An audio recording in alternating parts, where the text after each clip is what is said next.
औज़ुबिल्लाहि मिनश्शैतानिर्रजीम बिस्मिल्लाहिर्रहमानिर्रहीम अस्सलामु अलैकुम वरहमतुल्लाहि वबरकातुहू।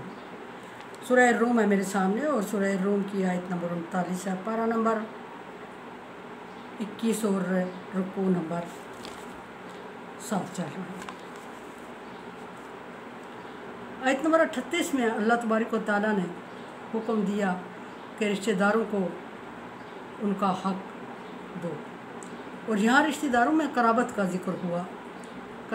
करीबी रिश्तेदारों को उनका हक दो। कराबत ज़ल-कुर्बा ददियाली रिश्तेदारों को कहा जाता है, लेकिन इसका ये मतलब हरगिज़ नहीं कि नानियाली रिश्तेदारों को नज़रअंदाज किया गया है, बल्कि बाज़ औक़ात कुरान पाक में एक लफ्ज़ बोल के उससे तमाम वो कैटेगरी मुराद ली जाती है। तो रिश्तेदारों में यहाँ ज़ल-कुर्बा में ददियाली और नानियाली रिश्तेदार दोनों आते हैं, उनको उनका हक दो। और एक बात मैं अर्ज़ करती चलूँ कि ससुराली भी रिश्तेदार होते हैं, उनका भी हक है, उनको अपने माल में से उनका हक दो। अब अपने माल में से, अपने कमाए हुए में से उनका हक दो। और फिर दूसरी कैटेगरी मिस्किनों की और फिर तीसरी कैटेगरी अल्लाह तबारक व तआला ने जिक्र की मुसाफिरों की कि इनको अपने माल में से इनका हक अदा करो, उनको माल दो। अब बात यहाँ ज़ालिका खैरुल लिल्लज़ीना युरीदूना वजहल्लाह, ये उन लोगों के लिए बहुत अच्छा है जो कि अल्लाह तबारक व तआला की रज़ा चाहते हैं, और वो लोग कामयाब तरीन लोग हैं। कामयाबी का मेजरमेंट हम यहाँ नहीं कर सकते, बल्कि कामयाबी अल्लाह के यहाँ मुराद है, और अल्लाह के यहाँ कामयाबी किसको कहते हैं ये हम कुछ नहीं कह सकते। कितनी बड़ी कामयाबी है, दुनिया की कामयाबी उसके मुकाबले में कुछ भी नहीं है। अब अगली बात आयत नंबर 39 में अल्लाह तबारक व तआला फरमा रहे हैं, एक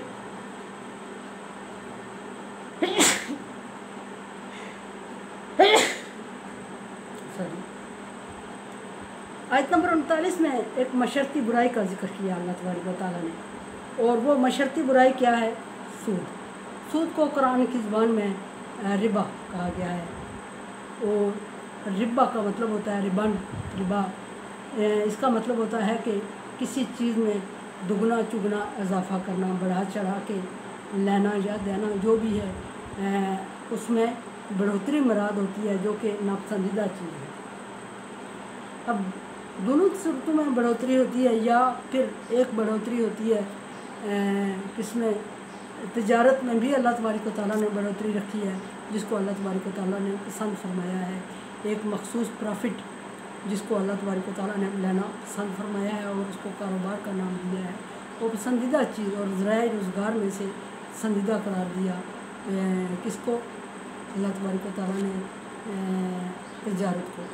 और नापसंदीदा जो ज़राए रोज़गार में से अल्लाह तबारक व तआला ने यहाँ बयान फरमाया वो सूद है। सूद का मतलब, लफ्ज़ी मतलब ये कि किसी को एक मखसूस माल किसी को दिया जाए, किसी की मदद की जाए, और लेते वक्त उसमें से एक मखसूस मिक़दार मुकर्रर करके उससे ज़्यादा ली जाए, और खा वो रुपये पैसे की सूरत में हो, खा वो अनाज या दूसरे किसी सूरत में हो, बहरहाल लेने में ज़्यादा लेना और देने में कम देना और मुकर्रर करना मिक़दार, ये सूद कहलाता है, और ये हराम है। ना सिर्फ नापसंदीदा है बल्कि हराम है, इसको अल्लाह तबारक व तआला ने हराम करार दिया। मुशरिकीन का एक सवाल ये था कि तिजारत भी बढ़ा के लेने को कहते हैं और सूद भी, तो अल्लाह तबारक व तआला ने सूद को हराम और तिजारत को हलाल क्यों कर करार दिया?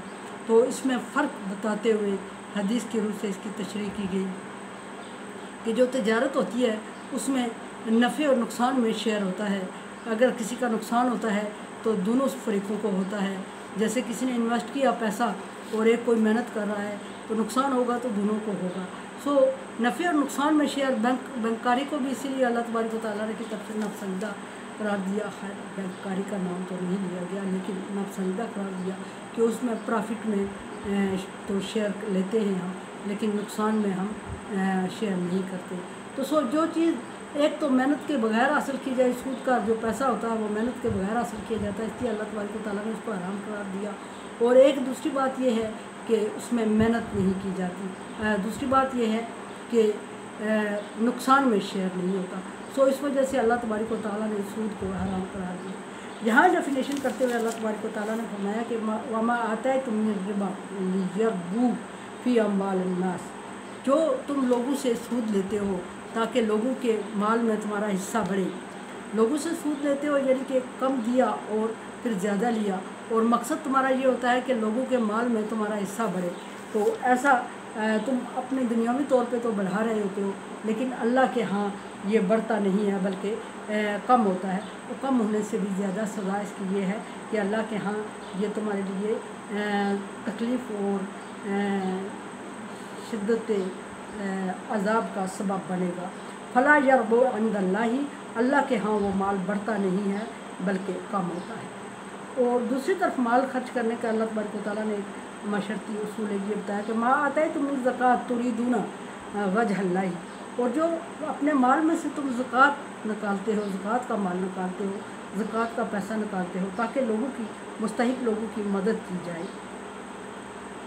और मुस्तहिक लोगों की मदद करने का वजह अल्लाह की रज़ा हासिल करना है, मकसद अल्लाह की रज़ा हासिल करना है कि अल्लाह तबारक व तआला उससे खुश होंगे। अब ज़कात, इसमें खर्च करने का ज़कात लफ्ज़ इस्तेमाल किया गया। ज़कात का लफ्ज़ी मानी होता है पाक करना और बढ़ाना, दोनों मानी आते हैं। पाक करना अगर मुराद ली जाए तो जो माल हमारे पास बच जाता है वो बाकी मानदा माल ज़कात देने के बाद पाक हो जाता है, और बढ़ाना मुराद ली जाए तो उसमें बरकत होती है। बाज़ार तो हमारे देखने में आता है कि ज़कात की रकम अगर 100 रुपये में से 2 रुपये ज़कात की रकम अदा कर दी तो हमारे पास 98 रुपीज़ यानी कि 2 रुपये बाज़ार कम हो जाएंगे, लेकिन उसमें बरकत इतनी होगी कि अनदेखे में वो माल बढ़ता जाएगा और उसमें ज़्यादा काम होते जाएंगे। लेकिन इंसान इसको समझता नहीं है। फरमाया कि जो तुम अल्लाह की रज़ा के लिए ज़कात देते हो, अच्छा ज़कात में खर्च करने में एक सदक़ात भी आते हैं, पीछे डिटेल में इसकी ज़िक्र हो चुका है। सदक़े और ज़कात में फ़र्क क्या है। ज़कात मखसूस माल में, मखसूस मिक़दार में, मखसूस लोगों पर, मखसूस जगहों पर खर्च करने को ज़कात कहा जाता है। और जो सदक़ात होते हैं उनमें ना माल की मिक़दार मखसूस होती है, ना वक्त का तयन होता है, ना रिश्ते और जगहों का तयन होता है। जिधर मर्ज़ी खर्च कर ले, जितना मर्ज़ी खर्च कर ले अपनी मर्ज़ी से। यहाँ फरमाया कि और सदका और खैरात, जहाँ सदका और ज़कात दोनों मुराद है कि अल्लाह की रज़ा के लिए जो तुम ज़कात अदा करते हो और वो अल्लाह के यहाँ माल को बढ़ाने का सबब बनती है। वह उलाइका हुमुल मुज़इफ़ून, वो माल को ज़्यादा करने का सबब बनती है, उसमें माल में बरकत होती है। और वही लोग हैं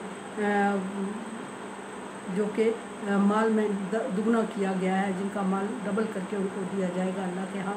हाँ वो सदक़ात हैं, हाँ वो ज़कात है, हाँ फलाई की। अच्छा ज़कात का एक मखसूस ये भी लिया जाता है कि ज़कात अल्लाह के यहाँ खर्च की जाती है अल्लाह की रज़ा के लिए मखसूस जगहों पर और मखसूस वक्त पर, जबकि सदक़े में ये क्या नहीं होती।